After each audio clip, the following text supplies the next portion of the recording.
I guess we need to make the pre-sentence report an exhibit to this hearing. Is there any objection? No, Your Honor. All right. Get that pre-sentence report. Make that exhibit A to this hearing.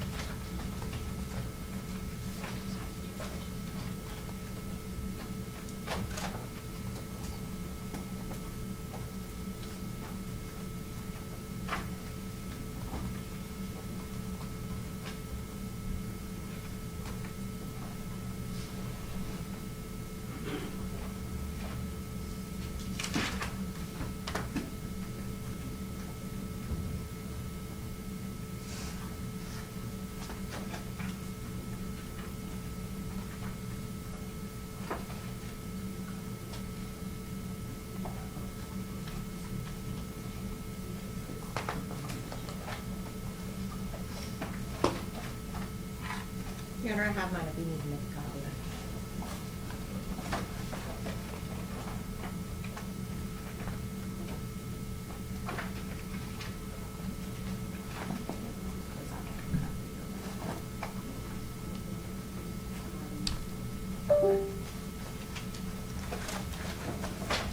I actually didn't write on it. See, I wrote on mine. I have a copy.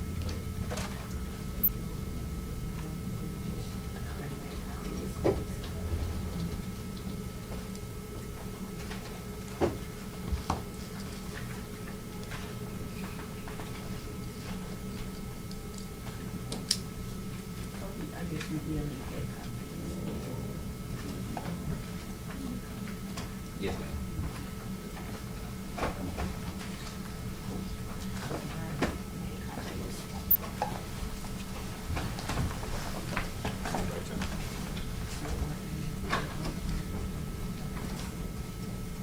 Here it is. Here it is. Yeah. Like this exhibit. Okay. You need your copy back? Sure. Yes, please.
Thank you. And Your Honor, I just wanted to make a very brief opening statement. Your Honor, I have filed a sentencing memorandum in this case that I hope was very thorough. I do intend to rely heavily on that. So I would ask the court to take into consideration my filings. We are asking the court to apply the mitigating factors number 2, 3, 8, 11, and 13. And we are asking for concurrent sentencing. We will be calling Ms. Daniels to the stand as well as 2 additional witnesses. I don't anticipate them being long witnesses, but it will be her sister and her son. And Your Honor, we are asking the court for a minimum sentence. Does the state have any proof? No, ma'am. All right, you may call your first witness. Thank you, Your Honor. If I may call Andria Brock.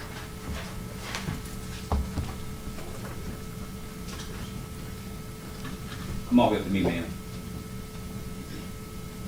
Come this way. Stand here, face the judge. Raise your right hand. Do you swear firmly to tell the whole truth? I do. All right, you may have a seat, ma'am.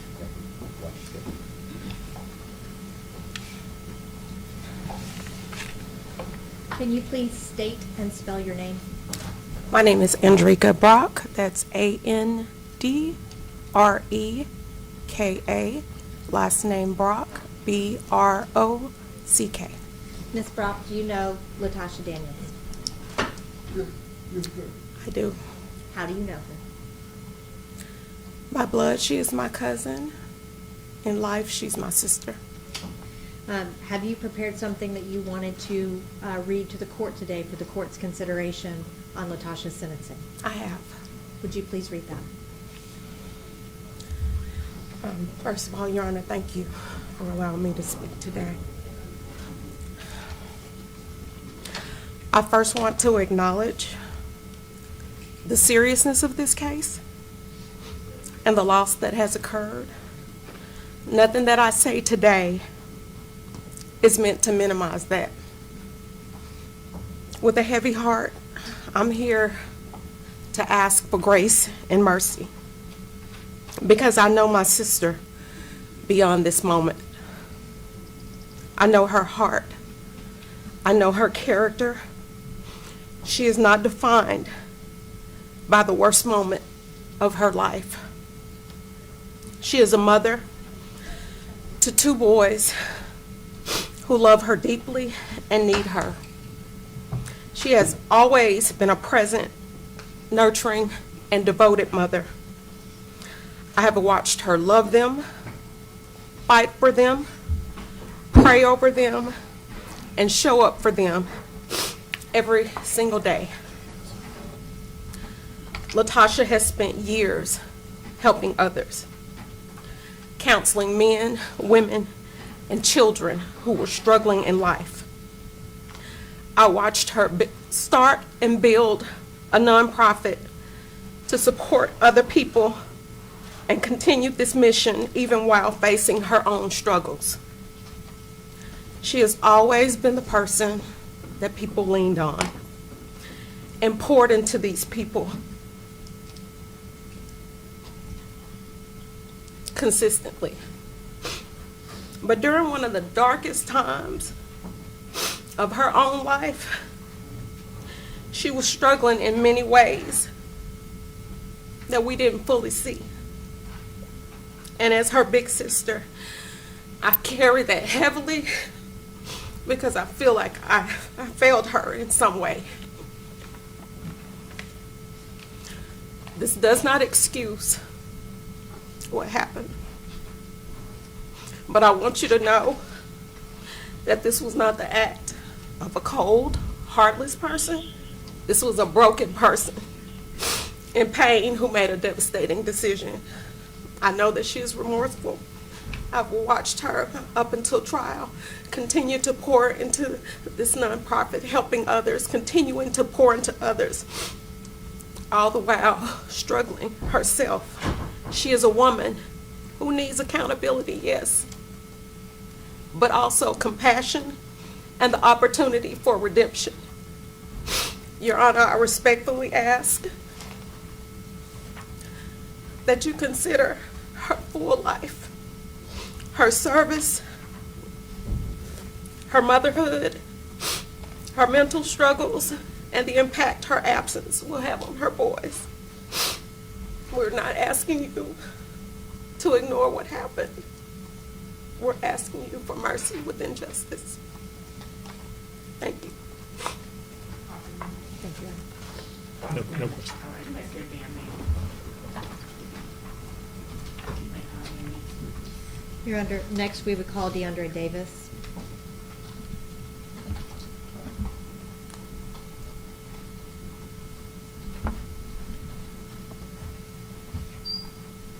Come forward, sir. Stand here. Face the judge. Raise your right hand. You swear firmly to tell the whole truth? I do. All right, you have a seat, sir.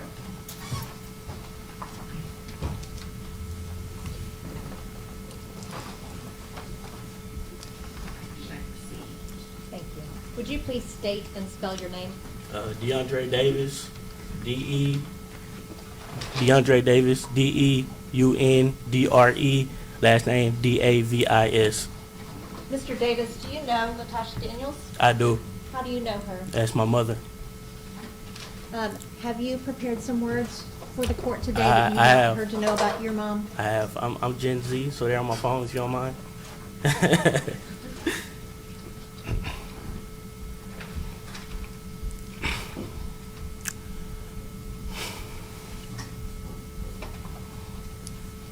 Mom, I don't ever think I've said this out loud, but you deserve to know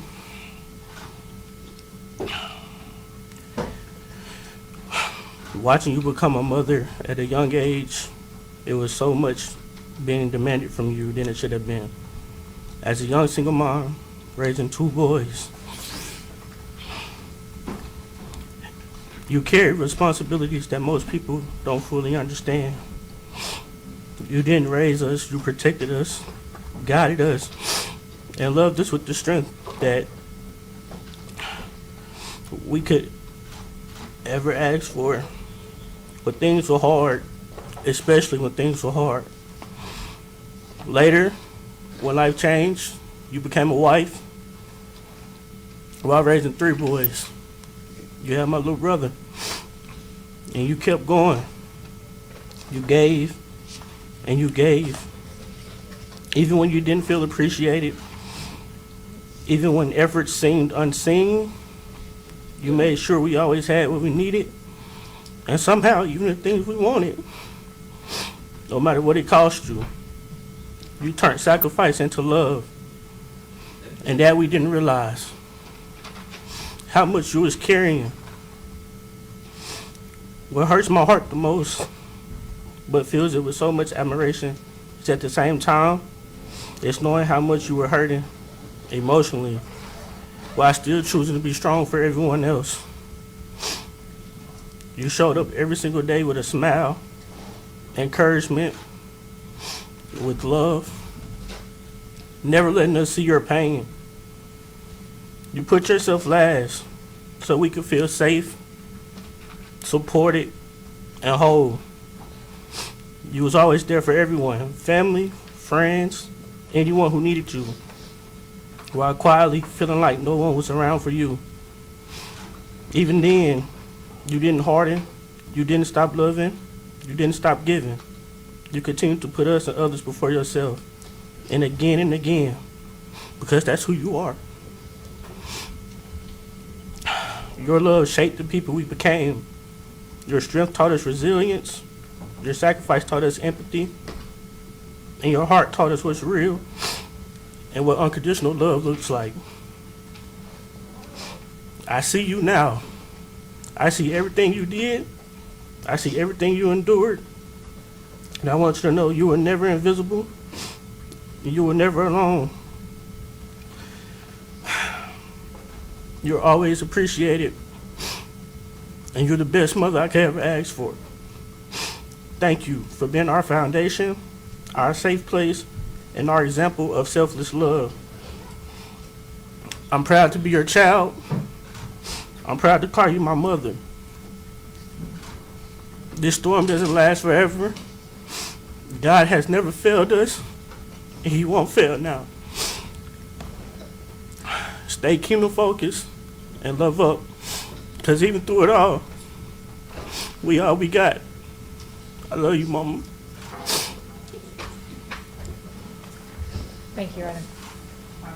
No, ma'am. You can step down, sir. I'm gonna call your next witness. Your Honor, I would call Latasha Daniels to the stand. Come on.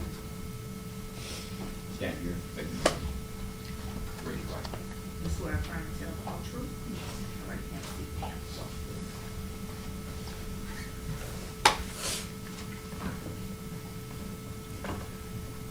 Would you please state and spell your name?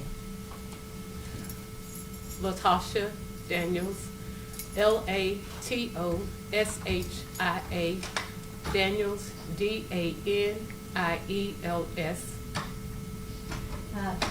Ms. Daniels, you understand why we're here today? Yes. We're asking the court to consider mitigating factors for your sentencing. Right? Yes. If at any point you need some water, or you just need a minute, let me know.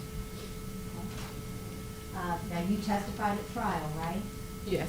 So the judge will take into consideration everything that you've already testified to. So we're gonna focus on some things that you didn't testify about in the trial, okay? Okay. The first thing that I want to talk to you about is your family, okay? Can you please let the judge know who all is here for you today? My son, Deandre Davis. My sister cousin, Andria Brock. My husband, Lonnie Nelson. My baby sister, Ebony Coben. My brother-in-law,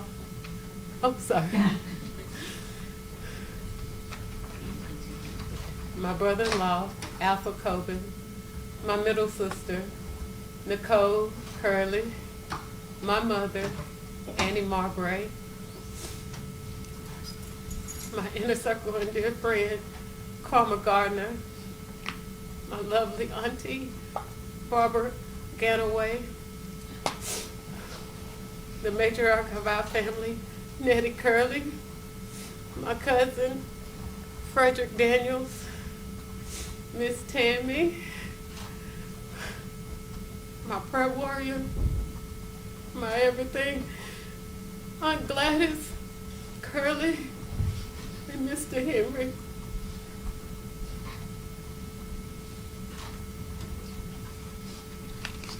And I also have LaShawn Hill and Janet Hill. And Kendall Simmons as well? Oh, yes. As part of preparation for this hearing, did your friends and family prepare character letters? Yes. I'm going to pass you forward a pack of character letters and ask you if you recognize who these are from, okay?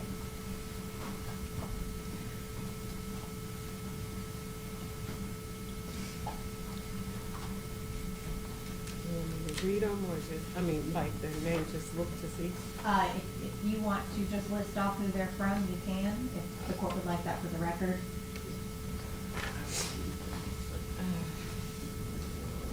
Alpha Coben.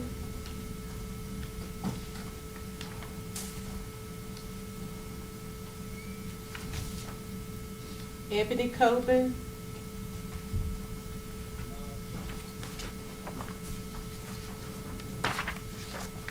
Gladys Curley.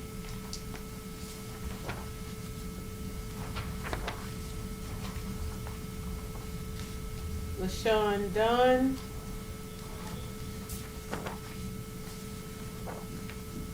Ingrid Green.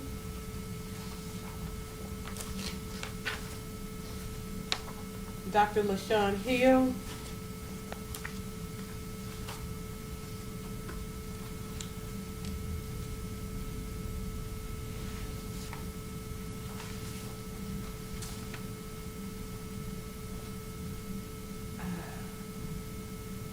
Miss Yvonne Williams.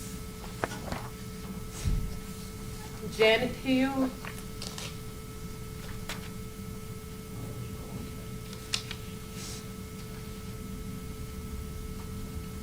I'm just gonna say CJ. That's her son.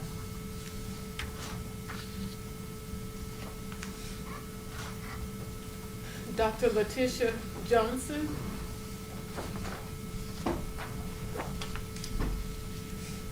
Annie Marbray.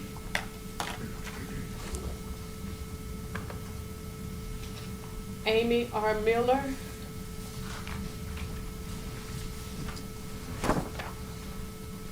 Devin Smith. Marilyn Stewart.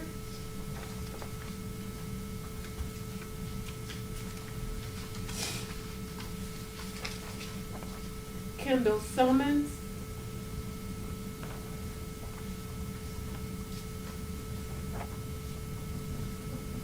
Jocelyn Thompson. Brenda Ellis Williams. Sister Lisa Williams.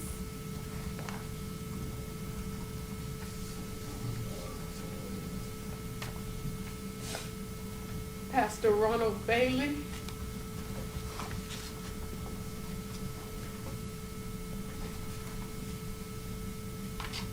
Karma Gardner.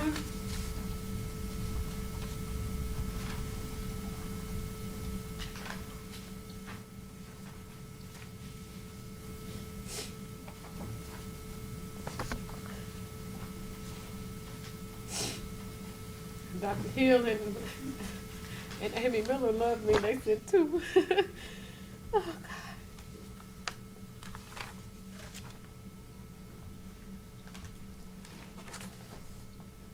April Taylor.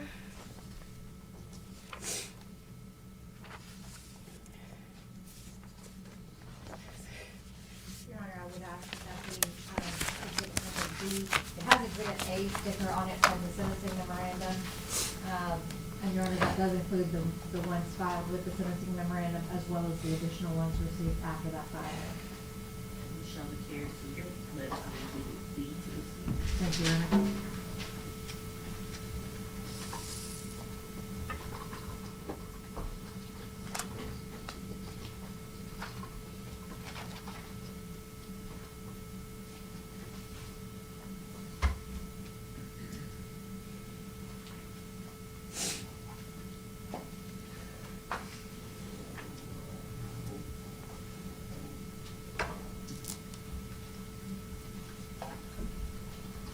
Ms. Daniels, is there one very important person in your life who is not here today because they're no longer with us?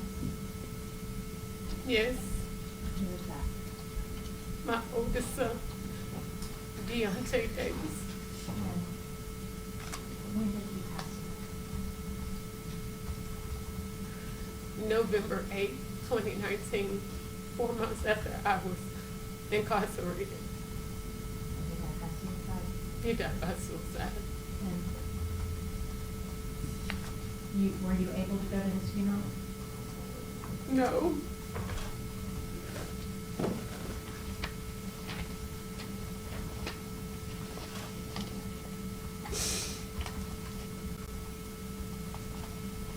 Did you endure that loss while you were in custody?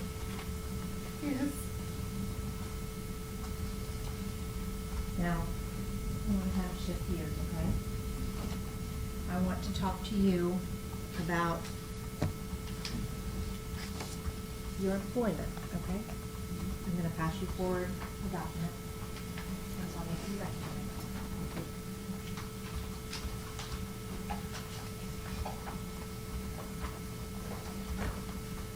This is my resume. Okay.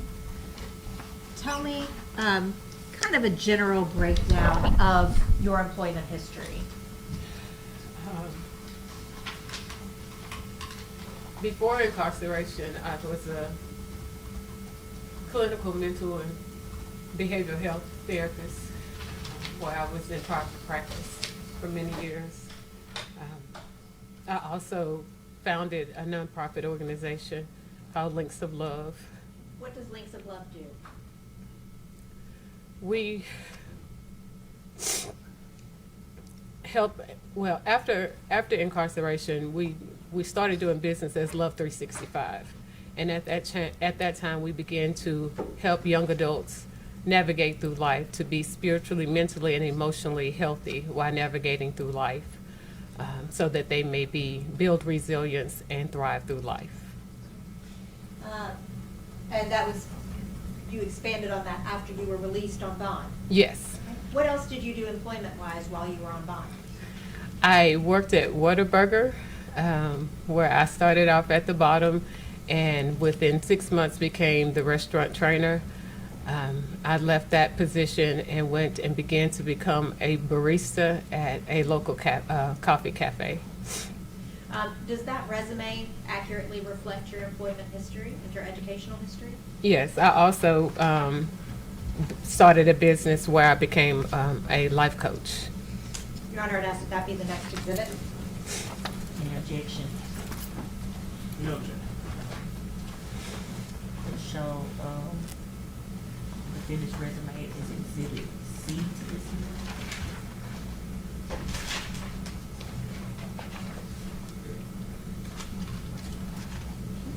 Your Honor, may I approach the witness? Yes. Ms. Daniels, I'm handing you another pack of photographs. Do you recognize those photographs? I do. What are those from?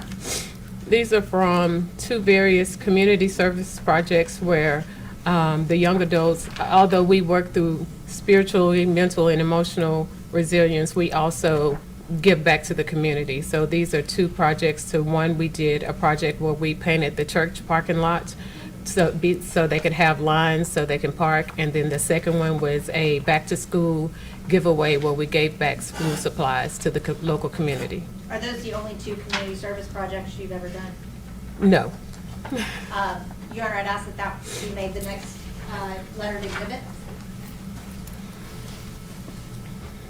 A cumulative exhibit, please. Will show the service which is cumulative, exhibit C.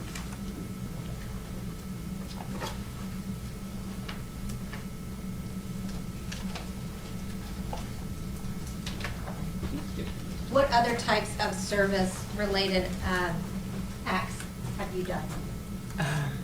Before incarceration, I was involved in numerous community organizations where I did community service all the time through my sorority, Sigma Gamma Rho, being a member of Eastern Star, Prince Hall affiliated, the National Social Workers Association, Black Social Workers Association. I was always involved in community service, even through my church. Did you continue community service after being released out on bond? I did that through my nonprofit as I work with the young adults. Did you have more than just those two activities, or were just those just the two that we have pictures of? Those are just the two that we have pictures of.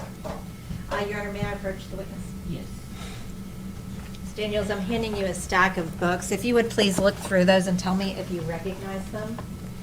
I do. Please tell me what those are. These are journals and books that I have written once I got out on bond, and that they are now available on Amazon and other local. Your Honor, I'd ask that that be made a cumulative exhibit. Any objection? No, ma'am. All right, we'll show the books brought by the defendant's exhibit D. You said, I'm sorry. D. Is it E? Yes, E, I'm sorry. Yes, E.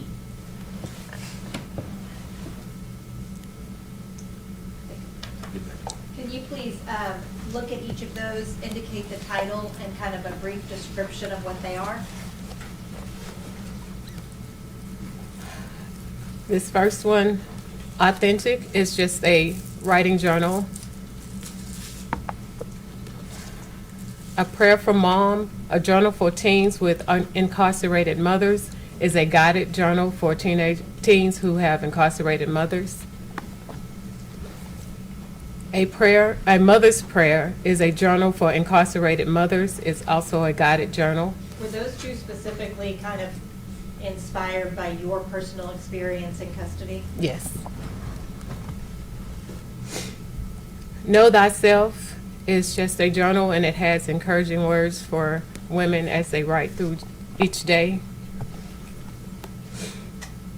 Kingdom Man is a writing journal for men.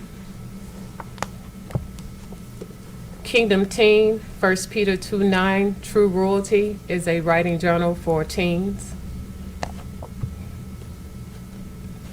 Level Up, Gaining Power During the Fight,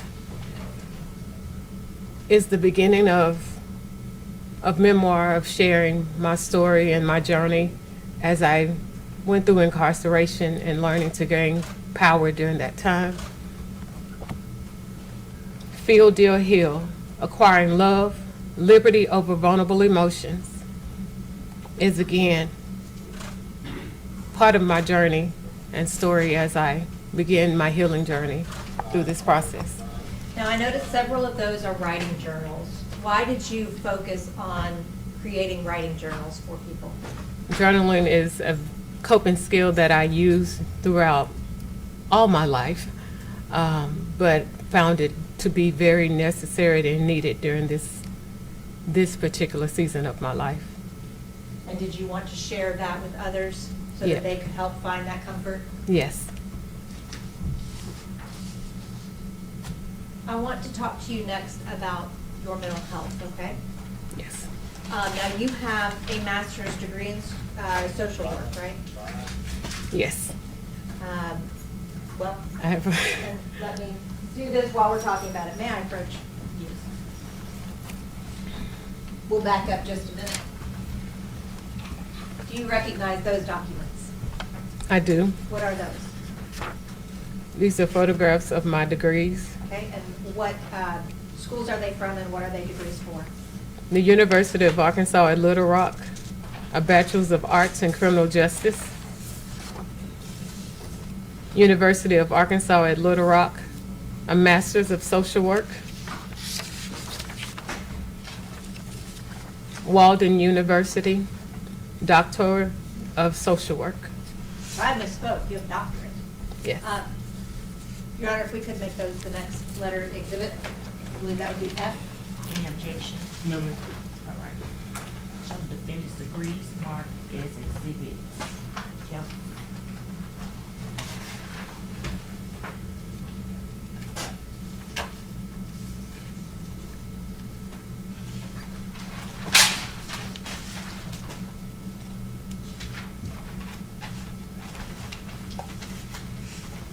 And Ms. Daniels, you've dedicated your life to studying and learning about mental health, right? Yes.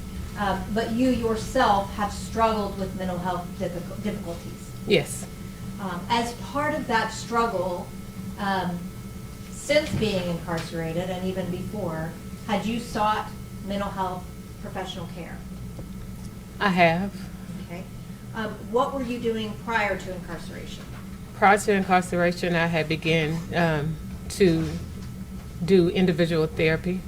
Okay. Now, what about when you went into custody? When I went into custody, there's not a lot there, but I did have the ability to talk to one of the clinicians that come in that's on contract. And you took advantage of that? You did see the psychologists available Ye- within the facility? Yes, And when you got out, did you resume mental health treatment? I did. Who did you see? I saw Amy Miller. Okay. And that was an individual that provided a letter to the court? Yes. How long did you see Amy Miller? I saw her the entire time that I was out on bond, Okay. so for 2.5 years. Did she ever give you any clinical diagnoses? She did. What did she diagnose you with? She did major depression and PTSD. And then as part of our preparations for trial, did you go through a psychological evaluation with Dr. Bidding? I did. Do you recall Dr. Bidding's diagnosis? Major depression, avoidant personality, and borderline personality.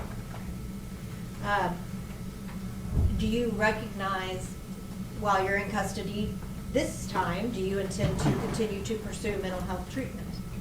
I have pursued it. Tell me about that. I have met with Dr. Mason, who is in the facility. Why does that matter? Being mentally healthy is part of my overall well-being, and so I am dedicated to living, and I want to be healthy. And are we sitting here today because of a mental health crisis? Yes. I want to talk to you about while you were in custody, okay? You've been in custody since the verdict came back, right? Yes. Have you availed yourself of any other opportunities within the facility? Yes, the facility has where you can go onto a tablet and complete various courses. And so I took advantage of doing those courses while I've been incarcerated. Your Honor, may I pass forward a group of documents? Yes.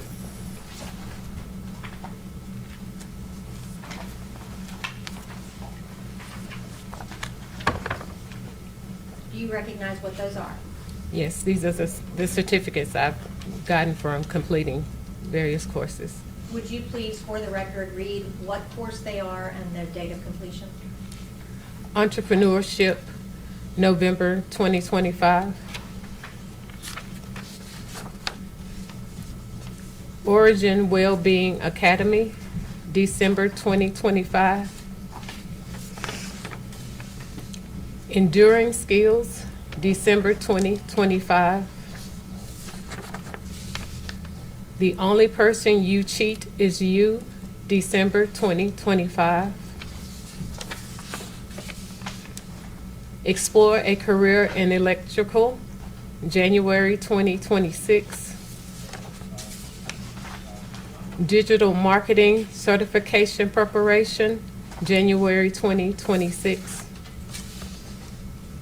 Wellness Recovery Action Plan Reentry, January 2026.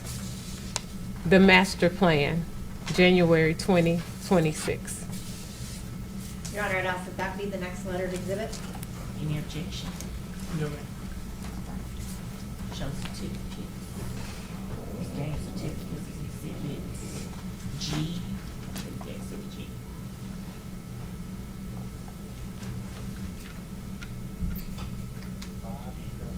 And I understand the limitations of a class on a tablet, but did you find any of those helpful or insightful?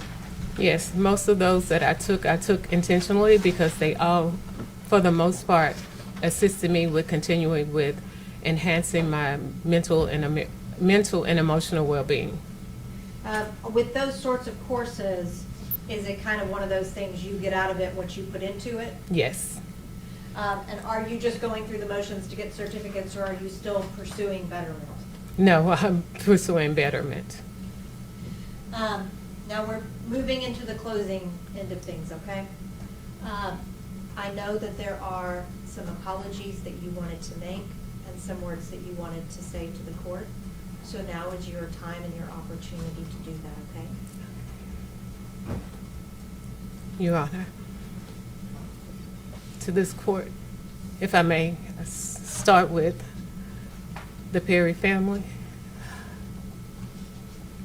To the Perry family, no words can express the pain that I feel, nor will it ever take away the pain that you feel. But I want to say to you that I'm godly sorrowful, and I know it doesn't take back what has happened, nor does it negate what has happened. But I want you to know that I am so sorry for the pain that I've caused you. To Tabatha, I'm so sorry. I never meant to hurt you. And I pray that all of you guys will forgive me. But please know, I never meant for any of this to happen. To my family, I'm so sorry that I've taken you guys through this. Never meant to hurt or harm anyone. And I'm so godly sorrowful. Judge, I know what I did. I wasn't in the best health. And I know it doesn't take away what happened. But please, know that I'm godly sorrowful.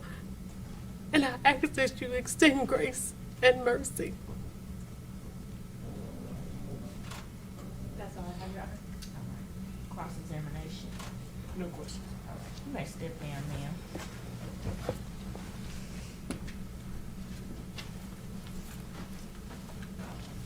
State, I think you said you had a letter that you.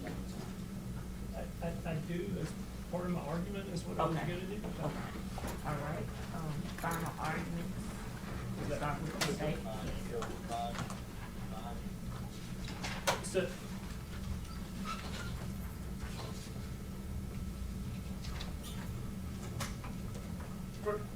I filed some enhancement factors, and I want to talk about those briefly, and then I also want to talk about one that wasn't in my filing. So the first is there's more than one victim, and had the jury, and this applies also to three, that I'm talking about now, but it also applies to 12 as far as this argument goes. Had the jury come back and convicted of criminal intent murder or and included that wasn't misdemeanor reckless endangerment. You said 3 and what was the other? 12. 3 and 12. Okay. Hold on one moment. And 12 is the action resulting in serious bodily injury to the victim not intended. So the argument against those would be that because Ms. Archie was a victim in another county indictment, that you couldn't use that to enhance count 1 of the indictment or the murder 2. But because the jury didn't find, particularly as to 12, with reckless endangerment doesn't require injury. It just requires, and you know, if you from the statute, a person commits an offense who recklessly engages in conduct that places or may place another person in imminent danger of death or serious bodily injury. So our argument is that those 2 factors can apply because of the jury's verdict. They didn't find Ms. Daniels guilty of particularly injuring Ms. Perry, but even that Ms. Perry was necessarily a victim. That she committed an act that may have placed another person in serious bodily injury. Also, as for enhancement factor 9, that employed a firearm, I think it's conceded that that applies to count 1. I submit it also applies to count 2 because misdemeanor reckless endangerment, an element of that is not a firearm. So that enhancement factor should apply to both counts. And then I would argue enhancement in factor 10. This occurred in public, in an apartment complex, some of it outside on the balcony of an apartment complex in the middle of Carterville. So enhancement factor 10 should apply. After the enhancement factors in the sentencing memorandum, the defendant is asking to be sentenced as an especially mitigated offender. Just to take, in my mind, the concession that enhancement factor 9 applies takes that off the table when the court can't consider it, because under the statute 4035-109, the court would have to find mitigation but no enhancement factors. So if the court finds any enhancement factors, not that the mitigation outweighs the enhancement, 13.5 is off the table when we start at 15.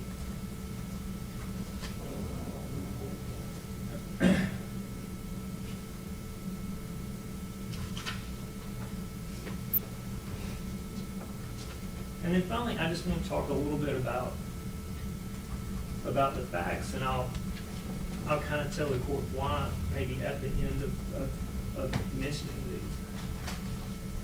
The proof was that she drove 3 hours. That during that 3-hour drive, she stopped and she bought a gun. The proof was that she went to his house, that she waited for him to get home. That she sat in the living room, spoke to Brodes Perry and Ms. Archie for a substantial period of time. Got up, was being walked out, grabbed a gun that she had purchased that same day, turned around and shot until she ran out of ammunition, hitting him 5 times and killing him, and also hitting Ms. Archie, causing serious bodily injury. This was done in front of, the murder was done in front of Ms. Archie, who was his wife at the time. This is a 38-year-old, educated, mature lady. She had been married twice. She had been divorced twice. She was voluntarily having what was a secret affair. And that very day, just before buying the gun, she had received a text message from him saying,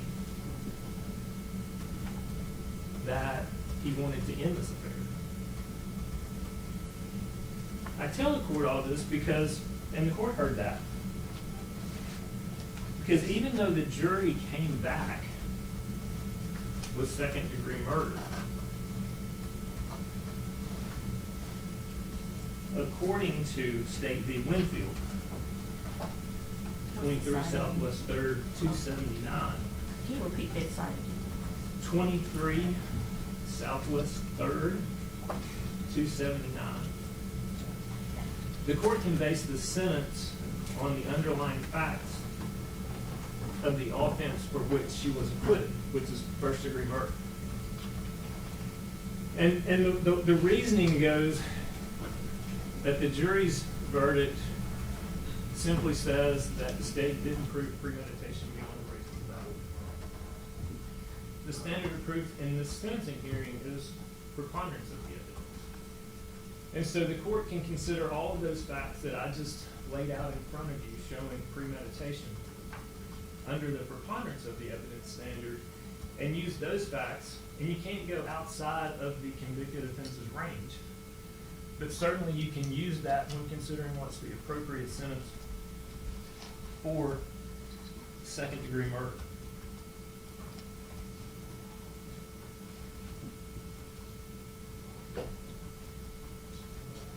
And finally, before I get to the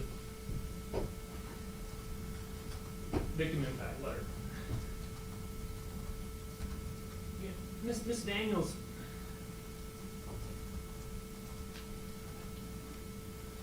has done a lot of things throughout the trial, throughout the sentencing hearing, wanting the court to consider her the victim, wanting the jury to consider her the victim. One of those things in particular that I found telling and that looks at her mindset is she's mentioned in the trial and today, and it's tragic and it's devastating that her son committed suicide after she was charged with this crime and while she was incarcerated. But what she has never mentioned to the jury or to this court, and it's on page 8 of the sentencing hearing, is that her son killed his girlfriend before he committed suicide. And so there's another victim that's involved in that Ms. Daniels does not mention ever. There are also other victims in this case. And while Ms. Daniels may have been depressed and may have not liked that her secret affair was ending, certainly Brodes Perry is the victim and not Latoshia Daniels. And certainly Tabatha Archie is the victim and not Latoshia Daniels. Ms. Tabatha Perry, who is the mother of Brodes Perry, has asked the court to consider the following. And she says, "Good morning, everyone. These past several years have been so hard on my family. There is not a day that goes by without thinking of my son, who was the baby of the bunch. I miss his calls, checking in just to say, 'Hey, Mom, how are you doing?' I miss him every day. I do have his friends here in Jacksonville who check on me. I consider them all my sons. I pray whatever the outcome, it's in our Heavenly Father's hands. I pray for the strength every day to get me through. Grief is hard, and I grieve for the loss of Brodes every day. I will continue to rely on our God daily. Continue to rest, my son. Our God is keeping me. I pray that Ms. Daniels has asked for forgiveness. As the word states, 'Thou shalt not kill.' Thank you." And I have a copy of that I would like to make the next exhibit to this. No, Your Honor. And I would ask the I court. would ask for a copy then. Yes, request a copy. All right, we'll show, the victim's mother's statement is Exhibit H.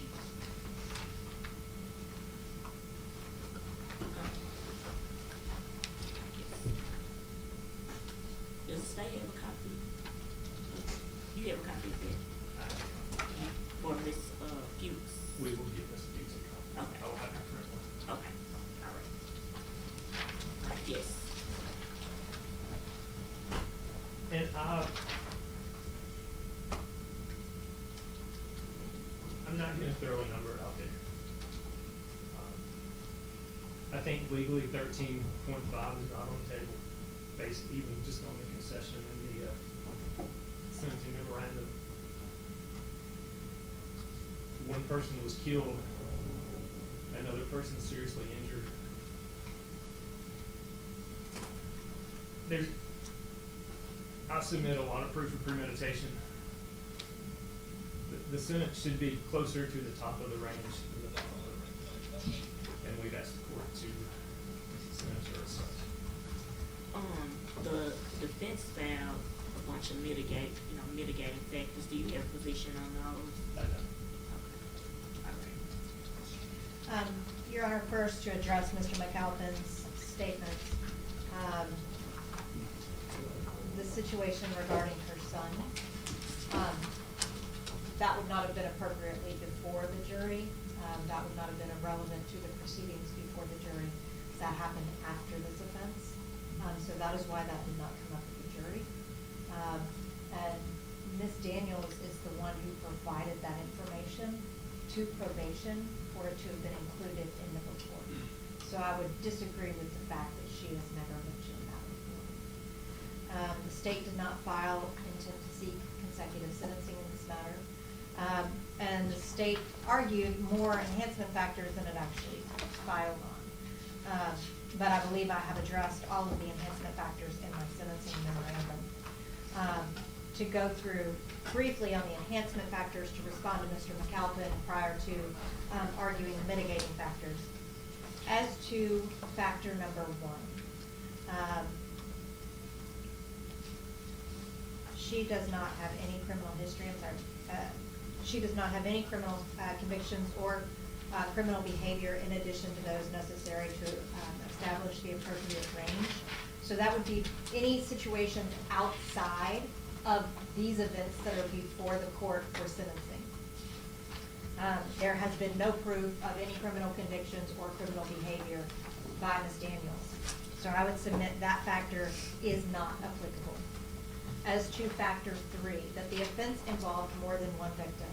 Your Honor, the case law on this is clear. It is not applicable to the facts of this case under State v. Enfield, and that is 70 Southwest 3rd, 698 at page 706, decided by the Tennessee Supreme Court in 2002. When the Tennessee Supreme Court found that there cannot be multiple victims for any one charge when there are named victims in the indictment. There must be additional proof of other people in order to establish more than one victim. Here, what we have proof for is Mr. Perry and Mrs. Perry at the time the shots were fired. Both are named victims. There was not any testimony about anyone else out in the area that would have qualified as a victim during the shooting. And I believe the shooting actually took place within the confines of the apartment, and there was no one else in the apartment, and that was testified to. There was no proof here or at trial of anyone else that was placed in danger. So I would submit enhancement factor 3 cannot apply in compliance with the law. Mr. McAlpin argued factor 10. For the same reasons that the more than one victim cannot apply, that cannot apply either under State v. Kelly, which is 34 Southwest 3rd, 471, because there was not any testimony about someone else whose life was placed in danger by the actions of Ms. Daniels. Therefore, this cannot apply to these facts. There is a burden of proof on that, and the state has not provided proof regarding those factors. As to 12, the intentional infliction of particularly great injury. Your Honor, State v. Huey, which is a Tennessee criminal. 12. I'm sorry? You said 12, okay. Yes. State v. Huey, which is an unpublished opinion that can be found at M 2000-02793-CCA-R3-CD and at 2002 Westlaw 51713. I have that cited in my brief at page 20. The court in that matter looked at this factor particularly and said, we see no reason why the rationale would not preclude the enhancement of a defendant's sentence under enhancement factor 12 when a conviction has been obtained against a defendant for the serious bodily injury or death suffered by the person other than the intended victim. And in this case, Ms. Daniels was indicted for first-degree murder of Mr. Perry, criminal attempt first-degree murder of Tabatha Perry, and the employing a firearm. The jury came back not finding premeditation at second degree. And as to Ms. Perry, they came back with the reckless endangerment. And Your Honor, the reckless endangerment requires that danger of bodily injury. So I think under State v. Huey, that would be a kind of a double dipping to apply that enhancement based on that language. I don't think it can be. I think clearly it cannot be applied to count 1. But even as to count 2, the reckless act of shooting is what placed Ms. Perry in danger. So I think that that is consumed by the elements of the offense. I believe that that was all of the factors argued by the state. They did file also on the use of a gun. And that would be enhancement factor 9, I believe. The courts have repeatedly said, yes, the defendant possessed or employed a firearm. The courts have repeatedly said that they've found error with courts for not applying this in murder cases. Because there's kind of a nonsensical nature to enhancing for the use of a firearm when the firearm is what was used to achieve the murder. It almost, it equates to an incentivizing to use another deadly weapon, which doesn't make any sense. So the courts have said that this can apply to second-degree murder. I will concede that. I will also note that the court has discretion in whether to apply enhancement factors and what weight to give them. So if Your Honor does apply this factor, I would ask that you give it very little weight, as it is such an inherent part of the offense itself. In my memorandum, I did argue regarding the reckless endangerment with a deadly weapon. So I would just note that the deadly weapon, again, was what was used to accomplish the reckless placement in imminent danger. Moving now, Your Honor, to mitigating factors. Your Honor, we filed several mitigating factors. We are asking the court to consider factor number 2, which is that the defendant acted under strong provocation. A lot of these factors that we have filed on rely heavily on the testimony that came forward in trial, not just from Ms. Daniels, but from the officers on the scene, from Tabatha Archie, from Dr. Bidding. All of this testimony combined is what provides our basis for these mitigating factors.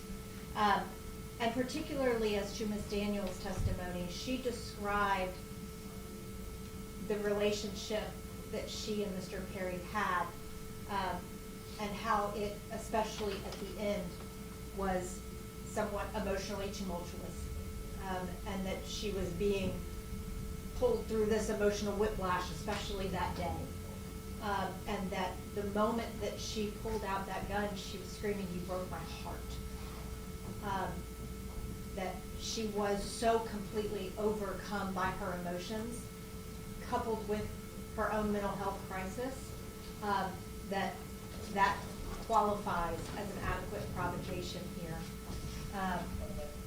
And Your Honor, I think that this also, it should be noted that the objections that we made regarding the jury instructions, because the jury was not able, if they followed the law, to move down to voluntary manslaughter to consider whether there was that adequate provocation, because of the way the jury instructions are formatted. And I know Your Honor is very familiar with that argument, but I'd ask you to take that into consideration and not dismiss it because the jury came back at second degree rather than voluntary manslaughter.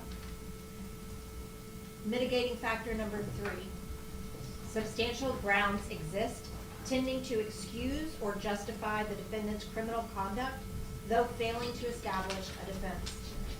Your Honor, again, so many times throughout the sentencing memorandum, we do reference back to the emotional and mental health crisis that Ms. Daniels was suffering from at the time of this incident. And that was apparent, again, across the testimony. What happened on April the 4th is not a true depiction of who Ms. Daniels is as a person. All of these people are here to tell you that. Number 8, Your Honor, that the defendant was suffering from a mental or physical condition that significantly reduced the defendant's culpability for the defense. We did provide proof during the trial of her mental health situation. I'd ask the court to take that into consider, Dr. Bidding's testimony, that this was the result of an emotional and mental health crisis. So relying heavily on Dr. Bidding's testimony for that particular mitigating factor. And Your Honor, I think that that factor should be given significant weight. Again, the actions of April the 4th were not typical of the Latasha Daniels that everyone who knows her knows. And it was the result of this devastating situation. And it had devastating results. There is nothing to try to unvictimize Mr. Perry or Tabatha Perry. That no part of that. Ms. Daniels hurts for what she did to them. And not just because she's sitting here. But she was also suffering that day too. I don't think that those two things are mutually exclusive. She's not asking the court to consider her a victim. She's asking the court to consider her and to take her and her mental health into consideration when sentencing her. And that's appropriately before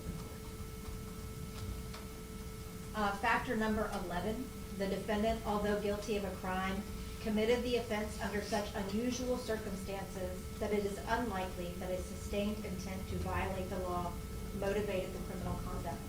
Again, Your Honor, we would rely heavily on the testimony from trial. Immediately after this happened, Ms. Daniels was pointing the gun to herself. She attempted to commit suicide in the hospital. This was not the result of a desire to go out and hurt people. This was the result of an emotional and mental health crisis that started at a suicide attempt and ended in a suicide attempt prior to her being taken into custody. And Your Honor, again, the evidence at trial supports the application of mitigating factor number 11. The catch-all mitigating factor number 13, any factor consistent with the purposes of this chapter. Your Honor, the primary purpose of Ms. Daniels' testimony was laying out the exhibits and the proof necessary for the application of various factors under the catch-all factor. First of all, remorse. And remorse is a qualifying consideration for mitigation under State v. McKnight. which is 900 Southwest 2nd 36.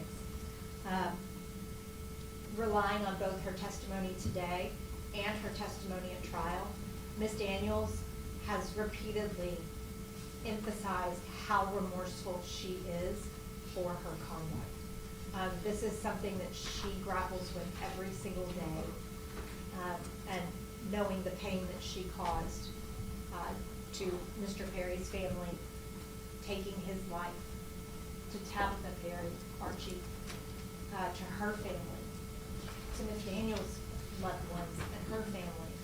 She is extremely remorseful, and I would ask the court to give a lot of weight to that factor. Second, she has no criminal history at all.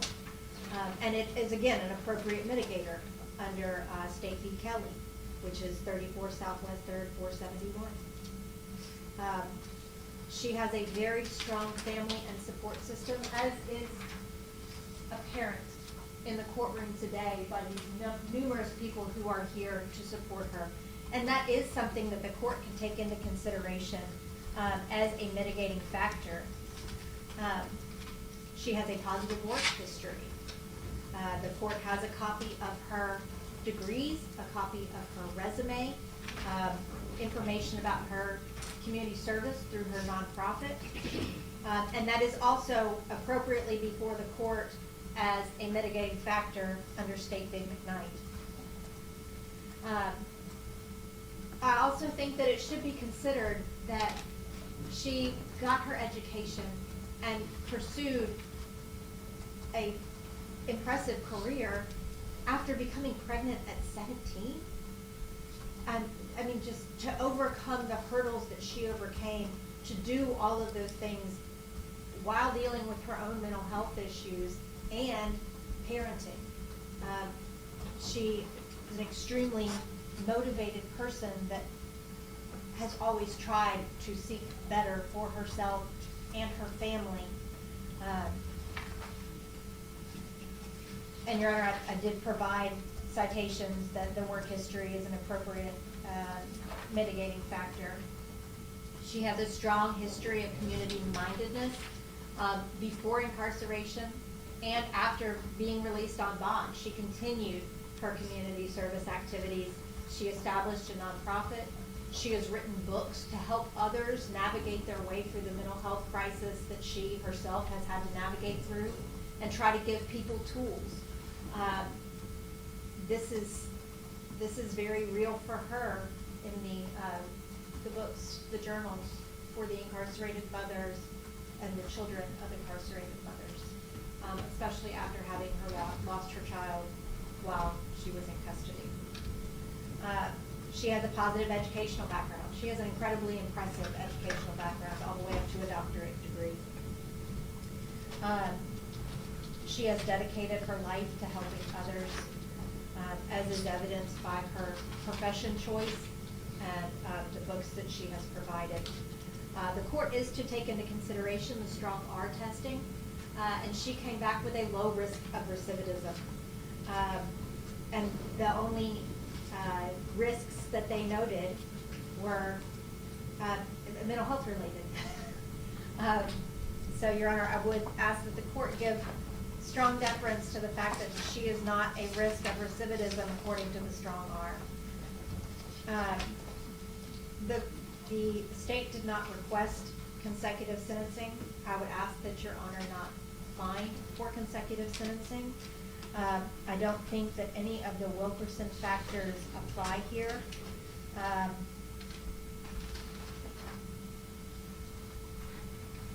In order to find a dangerous offender enhancement, which is the most, thank you, Your Honor. Your Honor, I agree with Mr. McAlpin. The concession, as to the count regarding the gun, if Your Honor applies that enhancement factor, then she cannot be found an especially mitigated offender. I think that's State v. Harris, if I'm not mistaken, or Hicks, I'm sorry. It can only be mitigators found and no enhancements. The court has absolute discretion in what mitigators and what enhancements this court chooses to utilize. I would ask the court to find the mitigators and not find the enhancers and sentence her to 13.5 years as an especially mitigated felony. If Your Honor does find that the firearm offense applies as an enhancement factor, I would ask the court to still find the mitigators that we have provided proof for in the record. And with that enhancement factor, which I would submit is the only enhancement factor that may be able to apply, that the court grant Ms. Daniels a 15-year sentence with the misdemeanor reckless endangerment run concurrently. Thank you. Anything else, Ms. Luca? I need to take a brief recess. Take a recess. Court stands in a brief recess.